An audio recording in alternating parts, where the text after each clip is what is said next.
Good afternoon, and thank you for the opportunity to speak to you about what it's like to be a resident in a nursing home.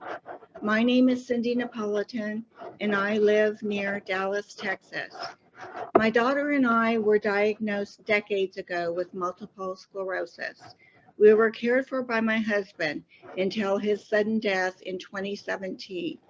My son attempted to care for us, but it was soon clear that we would need to seek long-term nursing care.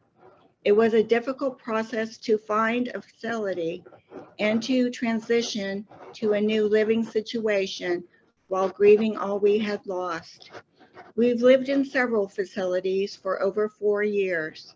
Nursing homes have resident councils that meet regularly to talk about issues and concerns. The number one concern is always the lack of staffing. Allow me to provide several examples of what I have experienced. Imagine your mother is brought to the dining room where she waits several hours to eat because there's not enough kitchen staff to fix it or aides to serve it. And for those unable to feed themselves, even a longer wait. Staff shortages in housekeeping means there's no clean bedding or towels, so your husband doesn't get showered or bathed. If a resident needs to have a diaper change, they turn on their call light and wait for an aide to answer. It could be hours. Imagine your daughter laying in her own filth. Last fall at 4:30 in the afternoon, I witnessed my aide reporting to my nurse that a patient was not waking up. The nurse said they would check on the patient as soon as possible. At 7 o'clock, the nurse calls out code. CPR is started and paramedics arrive. After an hour, the paramedics leave the room. My neighbor, someone's loved one has died. These examples of staffing problems are the reason why you need to establish minimum staffing requirements, patient to caregiver ratios, and written standards of care. A second concern is properly trained staff and continuing education. A resident gets used to being cared for by a familiar face. They learn their likes and dislikes, and the resident learns to trust the caregiver. This is especially true for memory care residents. If there's high turnover, there's not enough time and resources to properly train a new caregiver.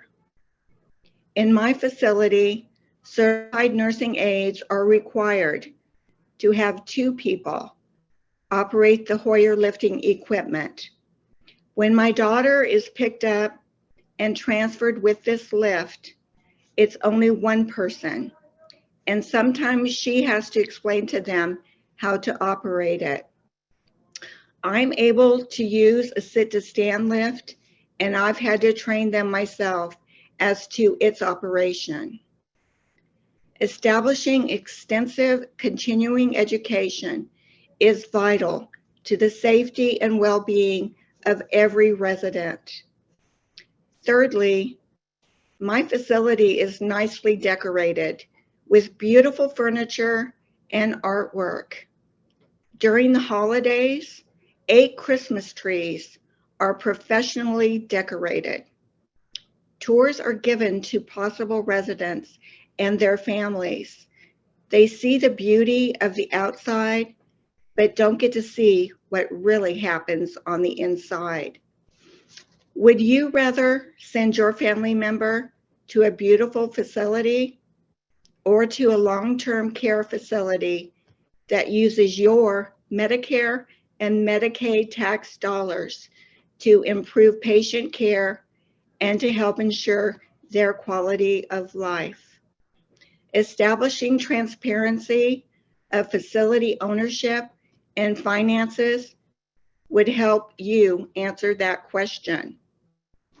As you can imagine, passing this legislation is of utmost importance to me, my daughter, and my fellow residents. I hope I have provided enough examples to show you the importance of staffing standards, adequate training, and fiscal accountability. I appreciate your time and consideration.